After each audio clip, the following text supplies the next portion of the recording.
Hello everyone, welcome back. I'm Sasha Sabotage, and this is Alien Isolation, Ripley's worst case scenario of hide and go seek, where the alien is it. Let's get moving. So in my last video, we started exploring Sevastopol Space Station. We acquired the maintenance jack, the medkit blueprint, and have now allied ourselves with the very colorful Mr. Axel, who is going to guide us to Seegson Communications in order to contact the Torrens.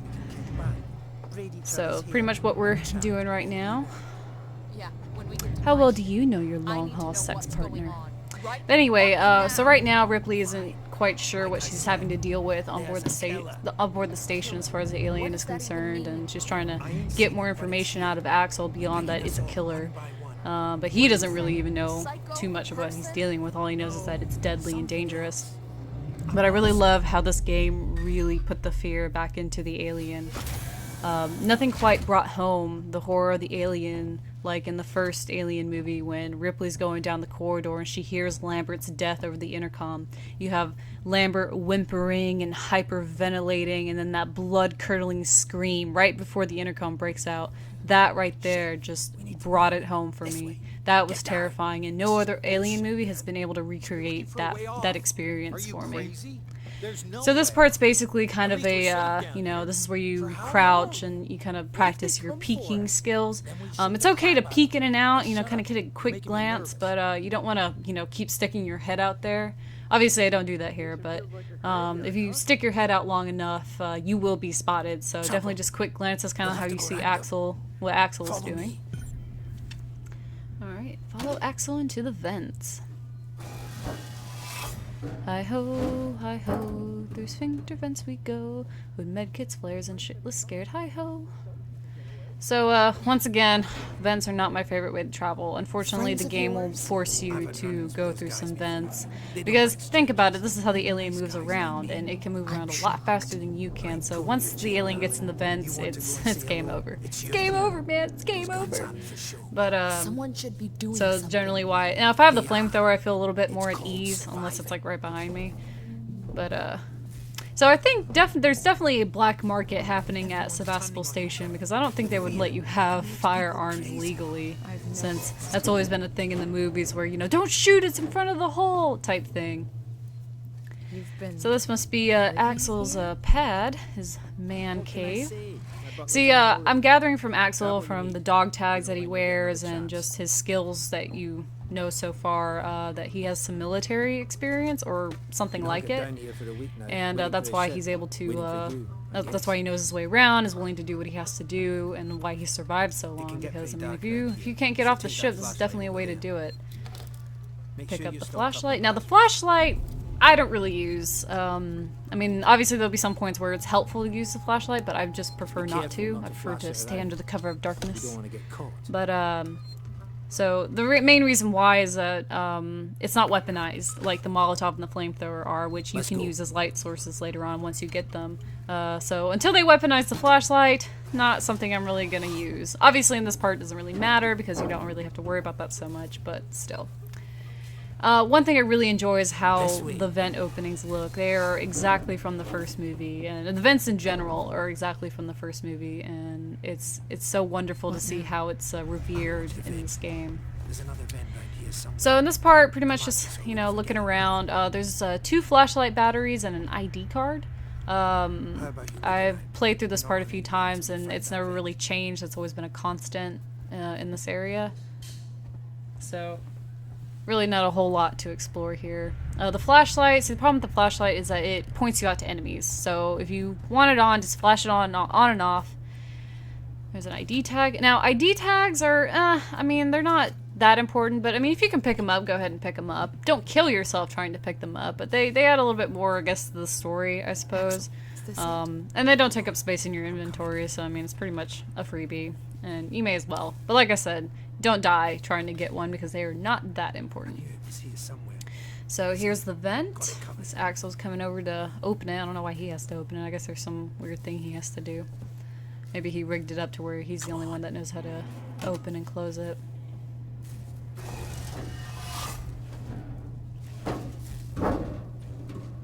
So back through the vents. But yeah, I love the xenomorph. See, to me, the xenomorph is very beautiful. It's aesthetically pleasing, while also being horrifying. And that definitely one of Geiger's greatest creations. Obviously, it's so, you know, so many stories and comics and movies have been spawned from it. And it's just an amazing monster and definitely original. That Torrens, so that's your ship, huh? Absolutely hating the vents. I don't mind floor panel vents. Those are okay. I've only had to scare off an alien in those once. So, but when it comes to stealth games, the game that I really apply this, I really make a parallel with in this game is Oddworld, Abe's Odyssey, and Abe's Exodus. Pretty much because, you know, you have Ellen and you have Abe, who are pretty much the, you know, they're the main heroes, but they don't have a whole lot of tools at their disposal, so they have to use their stealth and their wit in order to overcome an overpowered enemy. You know, in this case it would be the alien. So now we're on the other side of where we first saw those guys. Pick up that flare. Can't use this elevator because the plot won't let you. Just kind of look around, make sure there isn't anything to pick up. Now, eventually your inventory will become full, and that is a girl's worst enemy, is a full inventory. Not the alien or the humans or the androids, but that full inventory. Especially charge packs. Charge packs become so hard to get later on, at least for me. Especially when you need them.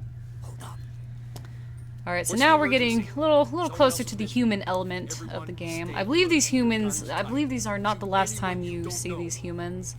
I believe later on in the game you see them again, or you have to deal with them again. But I guess in this game, you know, better chances for survival if you have a large group of people, or if you're a single person, you can take care of yourself, and kind of the two extremes. Or you see groups of humans throughout the game, but you know they're not very big. You know, there's only at most there's maybe like 5 humans in the group, and it's just strange that they haven't really come together. Which one of you checked our supplies last? So, time to use my Tenchu Wrath of Heaven skills, sneak by. But I really love playing stealth games. I enjoy, you know, being able to walk around or move around people without being spotted. So I got a lot of practice with that in the Tenchu games. And so I really enjoy that. That's my play style with it. Some people just want to, you know, run through and just, you know, move fast. But me, you know, I will hide under a table for 30 minutes to wait for the perfect opportunity to come out. Although I won't make you wait with me. So let's go ahead and activate this computer, turn off the generator, and immediately jump down the floor vent. You do not want to be there when they come looking for you. So pretty much just kind of wait for them to. One guy will be like, you know, everyone with me, and kind of wait for them to fuck off, and because you don't want to open the vent and they still be standing right above you. So going ahead and climbing out. And this part always gets me so turned around. I'm like, damn it, where do I go? Like every time I get out. Okay, yeah, there it is. So there's Axel giving absolutely no shits about the noise he's making. Let's keep it down. They're still close by. So objective update: escape with Axel. All right. Oh, is that the beeping of salvation I hear? Hey, it's my best friend. Save the game. Yes, this is the most reliable thing in this game. People, weapons, tools, not so much. Save point, though, always has your back.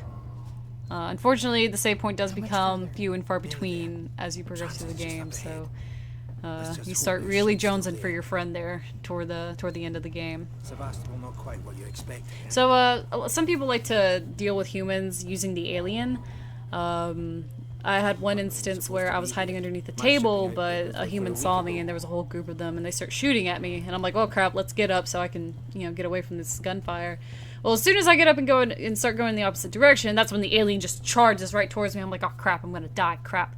But it just charges right past me and towards the assholes who were making all the noise. And I'm like, oh, okay, good. I'm just going to hide under this table and hope you don't notice me. But, so that was a little satisfying. And I guess the alien just doesn't like noise, man. It's just like, man, who's making all that ruckus? Ain't nobody got time for that shit. I'm going to kill you. So that's kind of how I see that inner dialogue going with the alien. But I prefer not causing any trouble with the alien. I prefer not doing anything that attracts it whatsoever. So stealth is the name of the game. So this part, I was certain that this would be where the alien would come out. I thought as soon as that door opened, the alien would be there, and that was it. But so it was kind of relief slash killjoy when it was just a human. Go get up, my friend. And yeah, and that was a huge mistake. It's like the alien does not give a fuck about any of the noise you're making prior to this, but as soon as it hears that gunshot, it's like, sign me the fuck up. Hell yeah, I'm right here, man. Thumbs up. Let's go.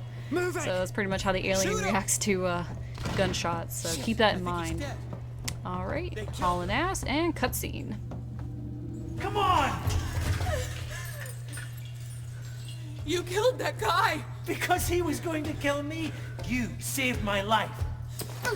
This is about survival. Do you understand? Here's something. Yeah, as soon as I saw the chains, I was like, yep, this is from the first movie. This is how the first guy died. Excellent. What if I go on? Well, Axel, it was nice knowing you. Shot through the heart!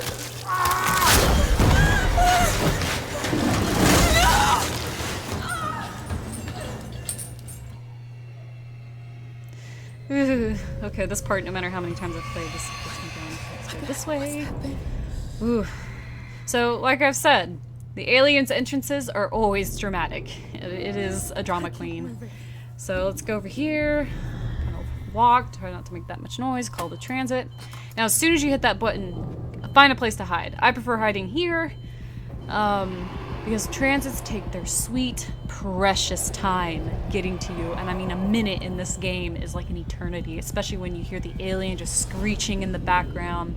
That music gets going, that noise gets going, and it's like, oh my goodness, so you're just sitting here, all you're doing is waiting. And you just saw that happen to Axel, and it's like, oh my gosh. So yeah, anytime you activate transit or anything, or you call an elevator, make sure that there's a place that you can go out of sight, because you are going to have to wait on this. Ooh. Hear it screeching.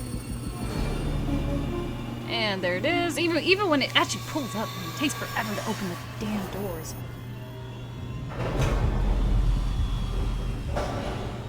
Come on, open, open, open. And the only time you justify sprinting. And safety. So, whew. So, some people say that if you wait long enough before going into the transit, the doors will close right as the alien will be right there about to get you. And I'm like, I am not brave enough to test that. I'm okay. I'm scared enough as it is without having to actually see the alien, how close the alien gets to killing me. So no. But it's great to feel so afraid, especially when you're playing a game like this where you're supposed to be afraid. That adds to the tension, to the difficulty, how nervous you are dealing with it. And you know characters in a game or any story are good when they inspire those emotions. So some people are like, well, I'm not scared playing this game. Well, it's like, well, then why are you playing it? I mean, come on. So go ahead and get through here. Rewire a box, but we'll get to that in a minute. And reunite with my best friend. Reunited never. Alright, so I think we're gonna call it here. Thanks for watching, and join me for the next part.